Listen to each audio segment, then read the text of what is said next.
성도 여러분, 평안하셨습니까? 오늘 하나님께서 저와 여러분들에게 주시는 말씀은 계시록 2장 8절부터 11절 말씀으로 함께 은혜를 받고자 합니다. 함께 보시겠습니다.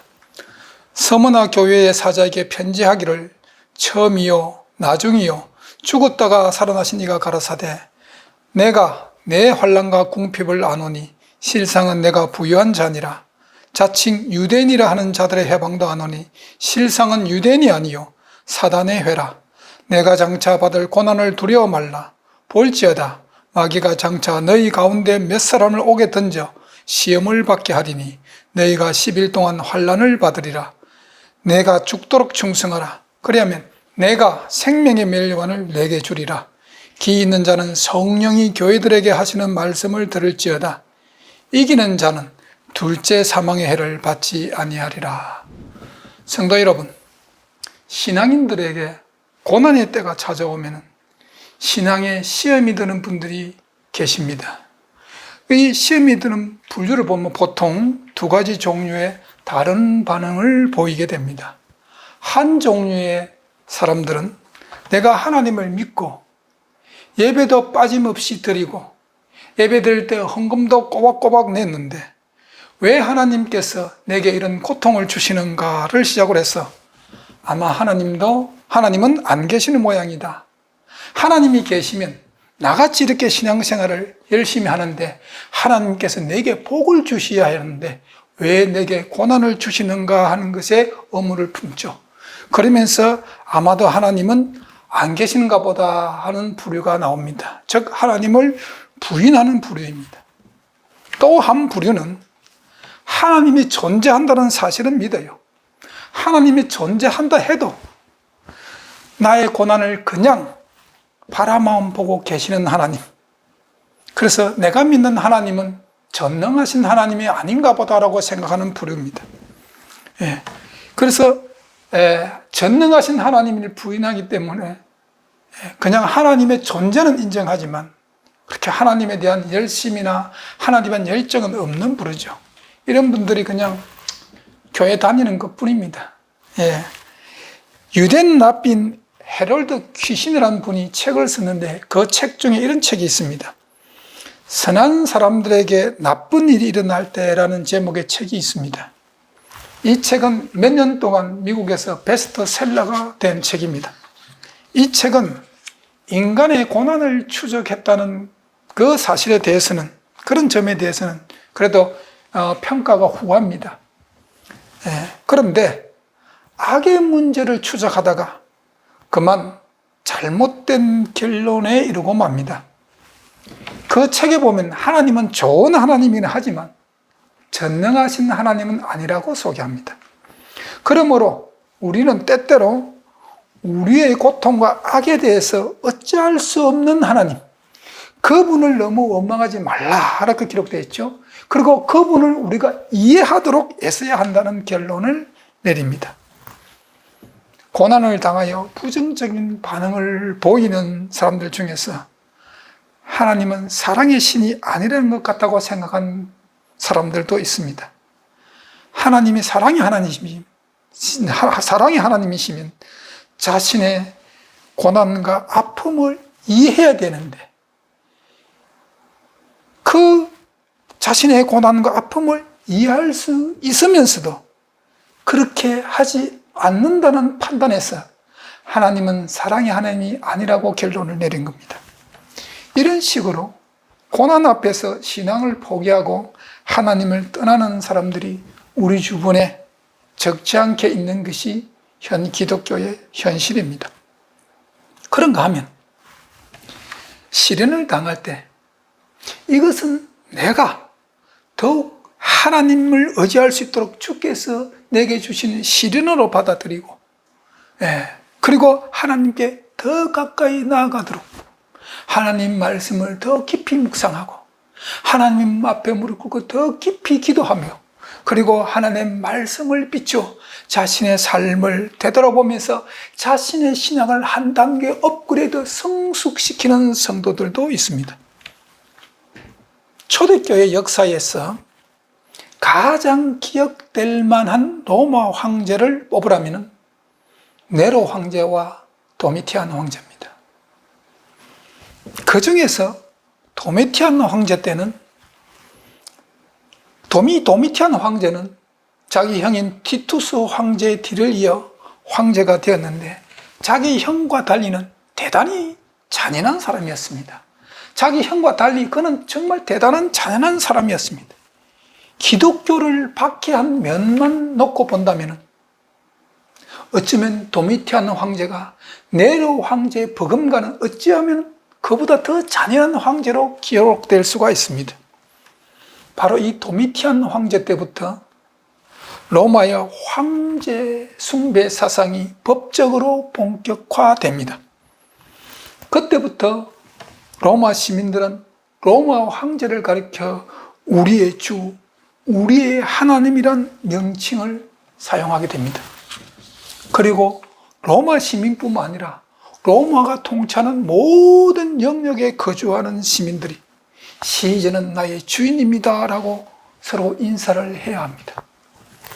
로마서가 기록될 당시 시대적 배경을 통해서 우리는 초대교회 때 얼마나 황제 숭배 사상이 극성을 부렸는지 우리는 알 수 있습니다. 로마서 10장 9절 10절 두 계절 말씀 보시겠습니다. 내가 만일 내 입으로 예수를 주로 시인하며 또 하나님께서 그를 죽은 자 가운데서 살리신 것을 내 마음에 믿으면 구원을 얻으리니 사람이 마음으로 믿어 의에 이르고 입으로 시인하여 구원에 이르느니라. 성도 여러분, 이 당시 로마서가 쓰여질 이 당시 배경으로 여러분 입으로 예수님을 주로 시인한다는 것은요, 오늘날 우리가 교회에서 그냥 예수님이 나의 구주입니다 라고 고백하는 그런 차원의 시인이 아닙니다. 이 당시 예수님이 나의 주인입니다 라고 고백하는 그 고백에는요, 자기의 생명을 걸어야 합니다. 네, 생명을 걸어야만 할 수 있는 고백입니다. 그런데 이 요한계시록의 말씀을 기록하고 또 받았던 1세기부터 313년 밀라노 칙령에 의해서 기독교가 합법화될 때까지 그리스도인들은 그렇게 말할 수가 없었습니다. 시저는 나의 주인입니다 라고 고백할 수가 없었던 것입니다. 상대방이 가이사는 나의 주님이십니다 라고 하면 그리스도인들은 아닙니다, 나의 주님은 예수 그리스도입니다 라고 고백했습니다. 바로 이 고백 때문에 많은 그리스도인들이 순교의 제물이 되었습니다. 물론 그리스도인들 중에서도 자신의 신앙을 버리는 사람도 있었지요. 하지만 대부분의 그리스도인들이 구차하게 자기의 생명, 자기의 목숨을 구걸하기보다는 순교의 제물이 되어서 사자의 밥이 되거나 산채라 화형을 당했습니다. 그들이 그렇게 할 수 있었던 이유가 어디에 있습니까? 오늘 이 시대를 살아가는 성도 여러분, 우리는 앞으로 계곡 이래 없는 환난을 앞두고 있습니다. 이 환난을 극복하기 위해서 우리는 성경에 기록된 믿음의 선조를 통해서 그 믿음을 우리가 이어받아야 합니다. 도대체 지금 생명을 걸고 아닙니다, 예수님이 나의 주인이십니다라고 고백하는 이 초대교회 그리스도인들의 믿음이 도대체 어디서 왔는가? 그들은 살아계신 주님에 대한 확신을 가지고 있었습니다. 오늘 본문의 서문화는 터키의 3대 도시 중 하나로서 3대 도시 가운데도 굉장히 크고 아름다운 항구 도시입니다. 옛부터 이 도시 사람들은 소아시아에서 자기네가 최고라는 그런 특별한 자부심을 갖고 있었습니다. 요한계시록에 서여질 당시에 이 서문화에 통용되고 있던 화폐에 이런 문구가 새겨져 있었습니다. 소아시아에서 첫 번째라는 문구가 새겨졌습니다. 이 도시는 경제적으로 아주 부유했고 정치적으로도 영향력이 막강했으며 또 친로마 성격이 강한 도시입니다. 그러다 보니까 로마 황제 숭배 사상이 그 어떤 도시보다도 극성을 부리던 도시가 바로 스무나입니다. 이 스무나에 조그마한 교회가 스무나 도시 한복판에 들어선 것입니다. 스무나 교회에는 예수를 믿기 때문에 정말 당하는 그 말할 수 없는 불이익과 고난을 감수하면서도 신앙을 포기하지 않고 신앙을 견고히 지켰습니다. 스무나 교회는 주님으로부터 책망을 받지 않는 교회입니다. 기독교를 역사적으로 분류하면 이 스무나 교회는 AD 100년부터 313년 밀라노 청령에 의해서 기독교가 합법화될 때까지를 말합니다. 이 시대가 기독교가 가장 박해가 심할 때, 극심할 때이기 때문에 이 시대를 박해 시대라고 분류합니다. 이런 시대적 배경에서도 이 교회가 누릴 수 있는 승리의 비결이 무엇입니까? 우리는 이 시점에서 우리는 앞으로 개국일에 없는 환란을 닥쳐올 것을 준비하는 이 시점에서 우리는 스무나 교회를 통해 가지고 우리가 어떻게 승리해야 될 것인가 그 비결을 찾아야 합니다. 어떻게 스무나 교회가 어떻게 이런 고난 앞에서 믿음을 지킬 수 있었는가 하는 것이죠. 첫째로 스무나 교회 모든 교인들은 주님이 우리의 고통의 증인이라는 믿음을 갖고 있었습니다.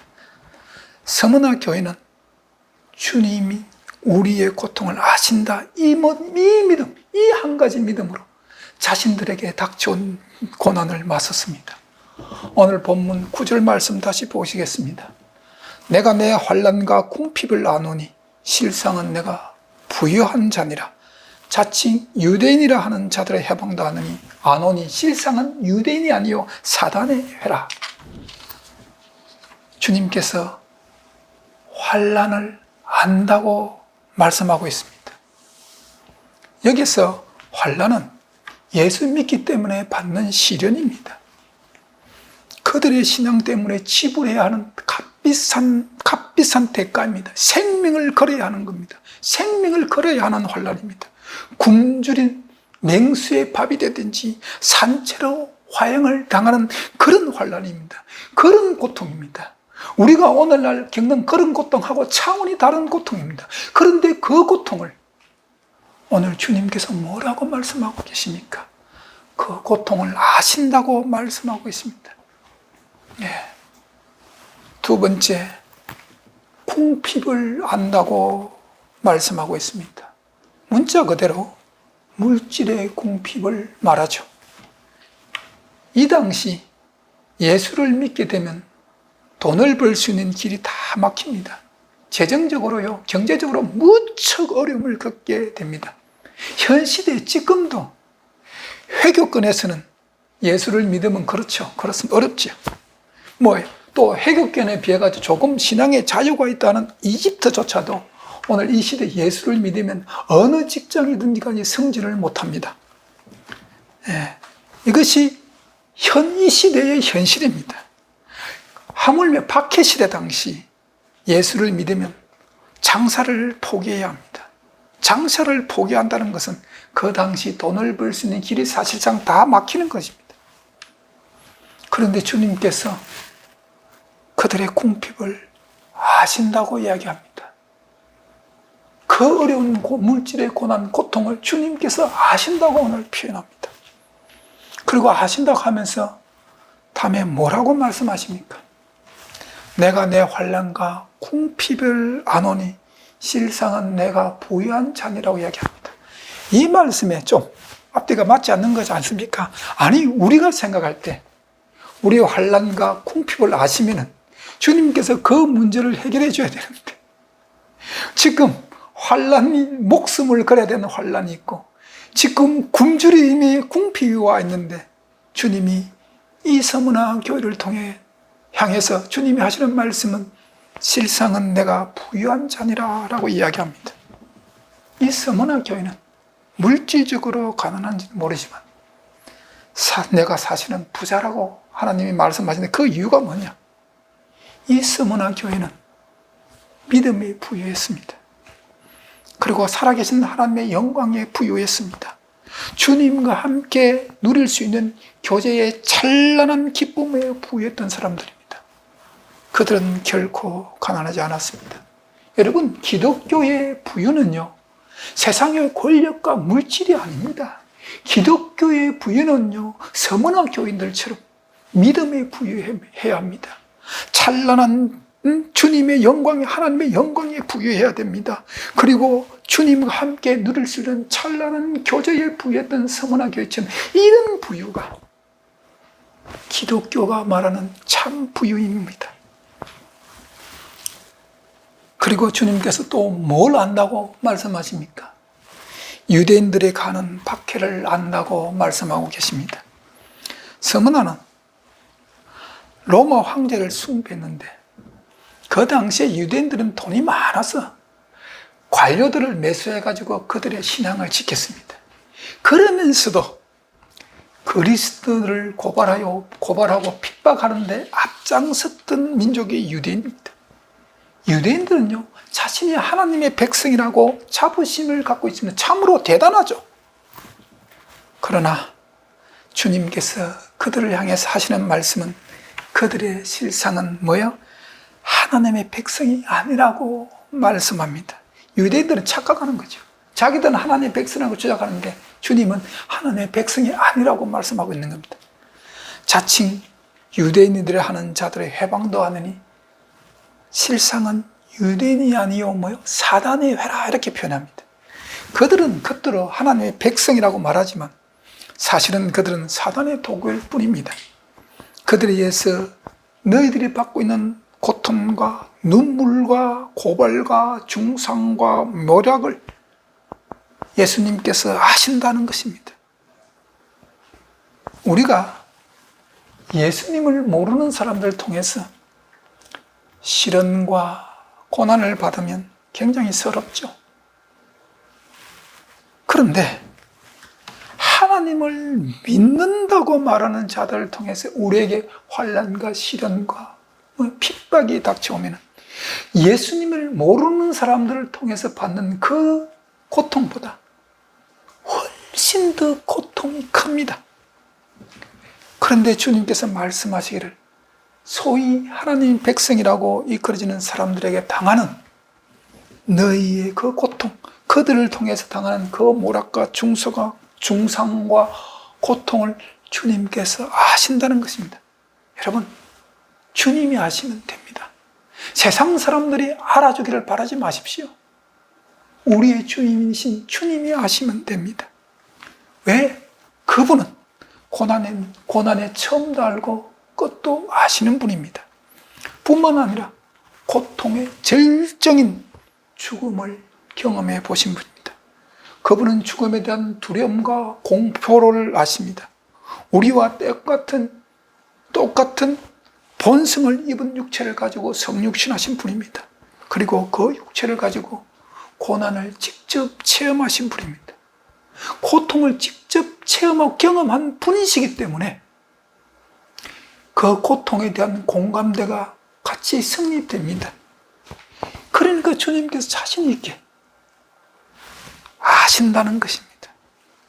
주님은 고통을 경험하고 고통을 공감하실 뿐 아니라 죽음에서 부활하신 분입니다.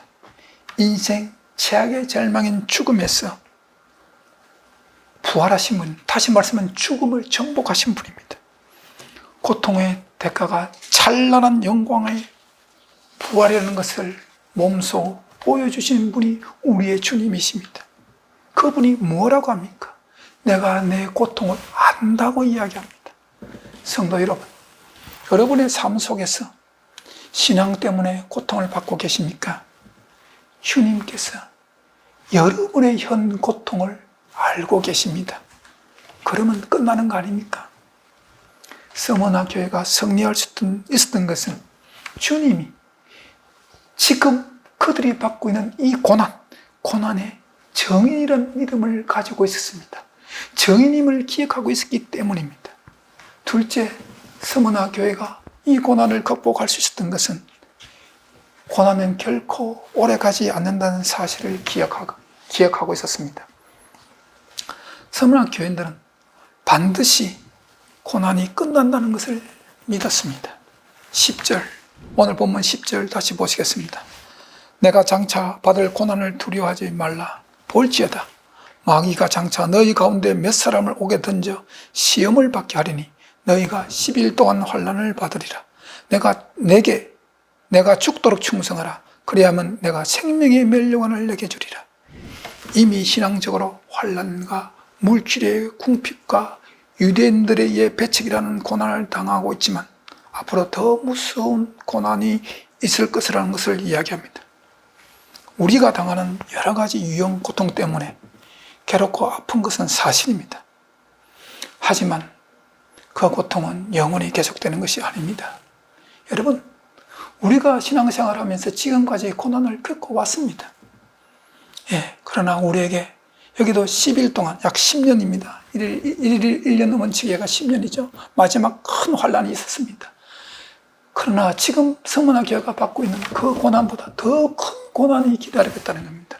우리 오늘 현 시대 사람 많은 기독교인 여러분, 여러분이 지금까지 신앙생활을 하면서 겪은 고난보다 더 큰 고난, 7장의 고난이 우리를 기다리고 있습니다. 그러나 그 고난은 영원히 계속되지 않습니다. 고난은 반드시 끝이 납니다. 베드로전서 1장 6절과 베드로전서 5장 10절 두 계절 말씀 함께 보시겠습니다. 그러므로 너희가 이제 여러 가지 시험을 인하여 잠깐 근심하게 되지 않을 수 없으나 오히려 크게 기뻐하도다. 모든 은혜의 하나님 곧 그리스도 안에서 너희를 부르사 자기의 영광에 들어가게 하신 이가 잠깐 고난을 받은 너희를 친히 온전케 하시며 굳게 하시며 강하게 하시며 털을 견고케 하시리라. 여러분의 삶 속에, 지금 여러분의 신앙, 여러분의 삶 속에 지금 캄캄한 밤입니까? 밤이 너무 길어서 앞이 보이지 않습니까? 밤이 너무 길어 새벽이 오지 않을 것처럼 느껴진다 해도 반드시 새벽은 옵니다. 고통은 영원하지 않다는 사실을 기억하십시오. 반드시 끝이 있다는 것을 여러분 기억하십시오. 이것을 기억한다면 우리가 부딪히지 못할 고난이 없습니다.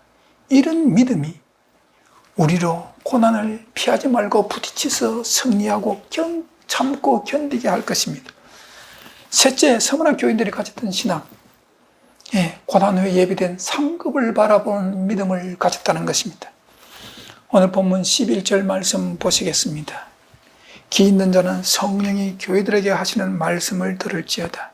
이기는 자는 둘째 사망의 해를 받지 아니하리라. 이렇게 기록되어 있죠. 우리가 일상적으로 경험하는 죽음은 첫째 죽음입니다. 이는 모든 사람들이 죽는 죽음이죠. 그러나 그것이 끝이 아니라는 것을 기억하십시오. 둘째 사망에 있다고 하는 것을 여러분 기억하시고 여러분 마음속에 담고 살아야 됩니다. 계시록 21장 8절 말씀 보시겠습니다.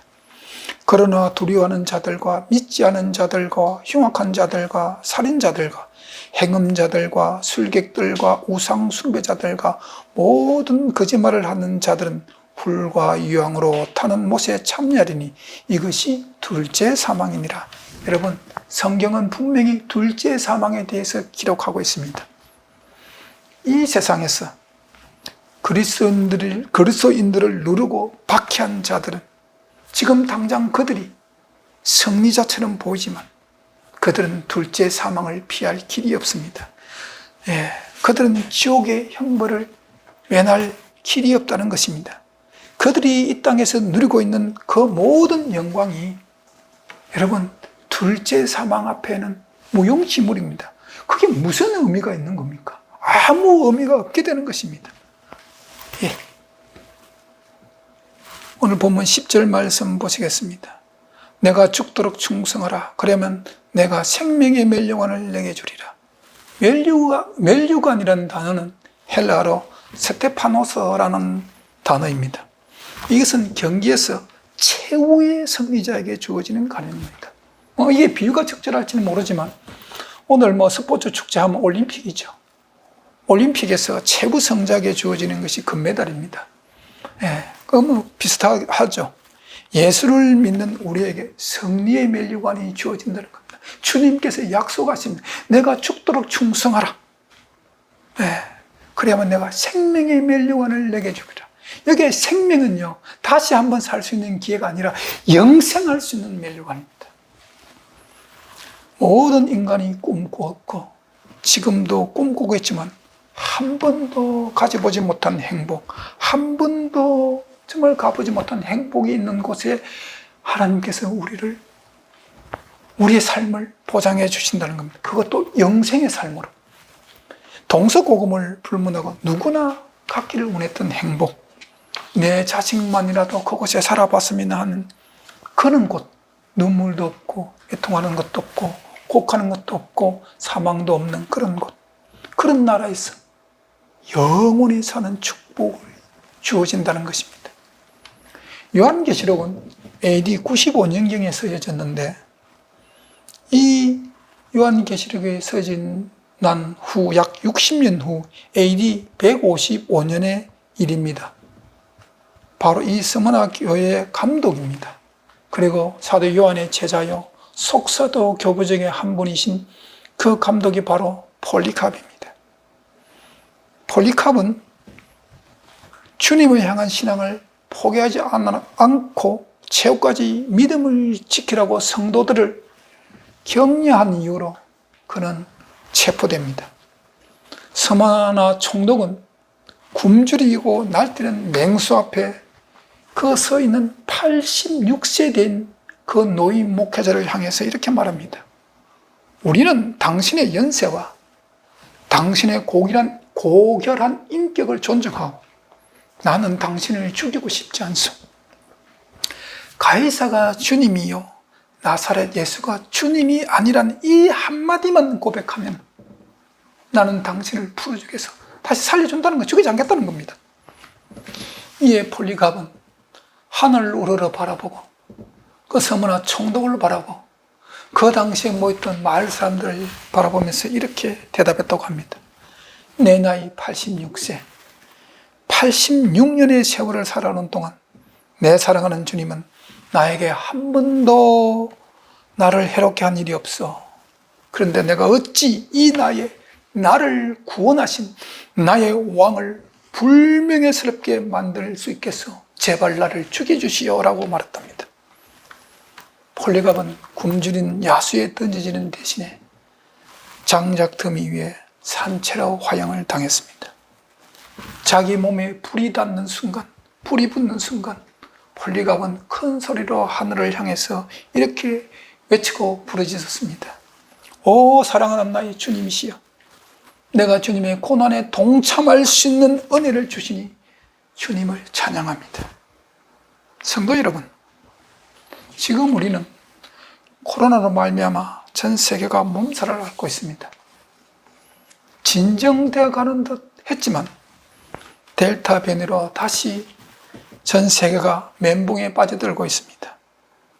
하지만 이것이 끝이 아니라는 사실을 기억하십시오.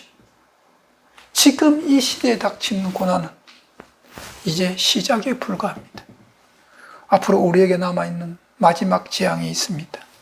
성경은 개국 이래 없는 환란이라고 다니엘서 12장 1절에 말씀하고 있습니다. 우리가 이 재앙에서, 이 마지막 재앙에서 여러분들이 최후의 승리자가 되기를 위해서 이 재앙을 이겨내야 합니다.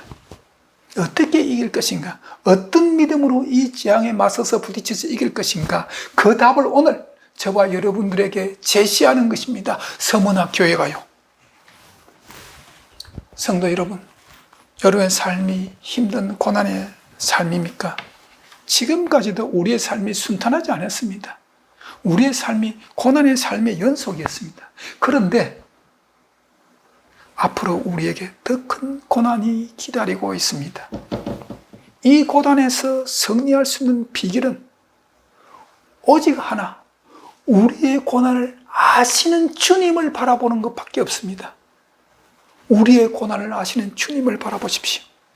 주님께서 우리에게 이렇게 말씀하십니다. 내 환난과 궁핍을 안오라고 말씀합니다. 그리고 또 우리에게 이렇게 말씀합니다. 내가 생명의 면류관을 내게 주리라. 이 말씀이 성도 여러분들에게 위로가 되며 어떤 고난과 궁핍이 몰려와도 다시 일어서서 그 고난과 궁핍을 싸워 이길 수 있는 신앙의 새 힘이 될 것입니다. 기도하시겠습니다. 하나님 아버지 감사합니다. 오늘 우리는 우리의 삶에서 고난 속에서 살아가는 우리 자신을 바라보면서 원망과 불평이 아니라 우리 심령과 우리 입술이 주님이 우리의 고난과 궁핍을 아시는 것을 기억하며 그분께 감사와 찬양을 드릴 수 있는 믿음을 허락하여 주시옵소서. 마지막 재앙을 남기두고 사는 이 시대의 모든 기독교인들이 앞으로 진리로 말미암아 받을 그 시련을 넉넉히 이길 수 있는 믿음을 우리에게 허락하여 주시옵소서. 그래서 마지막까지 정말 진리 안에서 승리하는 자가 되게 하여 주시옵소서. 예수님 이름으로 기도하옵나이다. 아멘.